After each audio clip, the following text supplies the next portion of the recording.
Starting. January 3rd, 2012.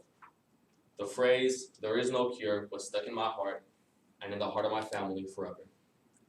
January 2nd, 2012 is the day my mother was rushed to the ER. January 1st, 2012 is the last day I consider having a normal life. My mother was diagnosed with Guillain-Barré, which is an incurable disease that left her paralyzed and will only leave her at 70% recovered. I began to ask myself, why? Every time I met someone in my family or met someone and I told them my story, they always looked at me straight in the eye and said, God has a plan, everything happens for a reason. So then I look at them back in the eye and I say, why? Why does my mom deserve this? Why did my mom get this disease? And why is she being robbed of her youth? I look at them again and I say, why does my sister deserve this? Why does my dad deserve this? Why does my family deserve this? Why does she deserve this and why do I deserve this? And no one has given me a straight answer. No one has been able to look at me in the eye and give me one answer, except for one person. I remember when I first went to see my mom in the ICU. I walked up to her room and I saw her on the bed, connected to a bunch of cables and monitors. Paralyzed, weak, frail, almost dead. And I walked up to her and I remember the phrase as clear as day. She looked at me and she told me not to worry, that she wasn't gonna die, and that I need to be strong and that I need to keep pushing forward and I had to be brave. That phrase will never be out of my mind. I will always be able to remember the face she gave me right before I started crying. That captures my life. In an instant, in a snap, in a blink of an eye, my life went from just having the best New Year's to my mom almost dying and me not having a mother. But that's life. Life changes drastically and one has to be able to adapt. So how did I adapt? How did I do this? And the simple answer is I was forced to. I had no other choice but to change, to adapt. And I like to believe that began earlier than my mom.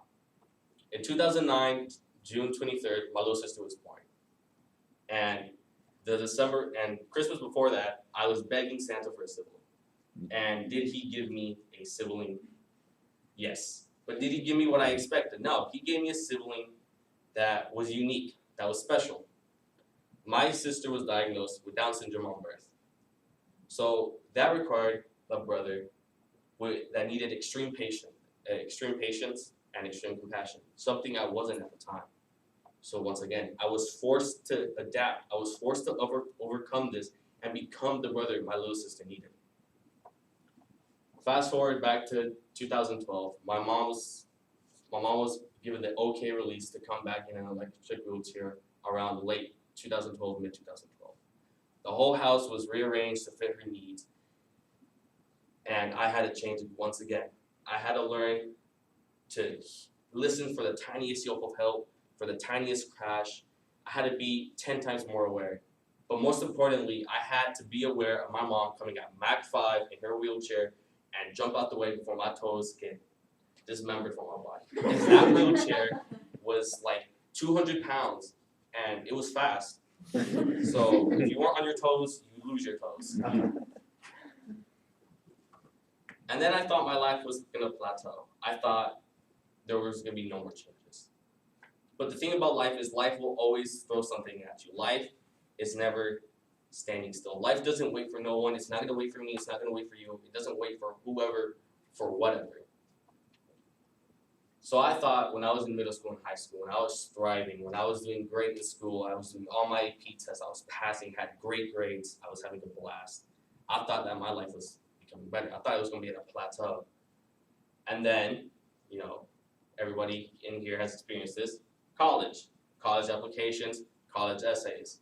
We all had to do it. We all know the stress of, the deadlines and seeing what college I want to go to, what major am I going to do, what am I going to live there or am I going to stay home? And that's when my last biggest change, or my most recent big change happened. I came to Pepperdine and I'm in a dorm.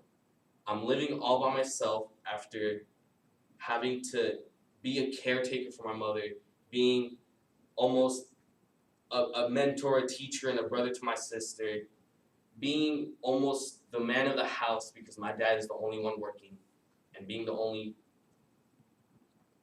physical capable one in my house. I'm now alone. I'm now free. But with that freedom came a realization that within the 2 weeks that I was here, I realized all the responsibilities that I thought I had left in my house all came back towards me at Mark 5. They all hit me at once. I realized that all the things my mom was nagging me about, all the things that my dad would nag me about, all the responsibilities they put on me, I still had to do it. I still had to follow everything they taught me. So then, once again, I had to change. I had to realize I need to be more responsible. I need to be more on time. I cannot go to bed at 4 in the morning and expect myself to do a presentation, which I'm doing right now. I have to change. If not, I'm going to stay in this one place where I don't want to be. Life will throw curveballs at you, but they're not there to hurt you. They're there for you to improve. They're there for you to adapt, to overcome. And that's what I learned to do. That is what my mother taught me. That is what my sister taught me. That is what living alone has taught me. How to adapt, how to overcome this. Finally, I want you to, do you guys remember when I said there was only one person who could look at me in the eye and give me an answer as to why? That person was me. I myself found the answer as to why. And that reason is that God, life, has decided to teach me the ability to adapt and to overcome through my mother, through my sister, through becoming a dorm member in Miller. These are all just experiences and changes that are helping me learn to adapt and to overcome, an ability so crucial that without it, I don't think I would be here right now. So I thank you all for your time.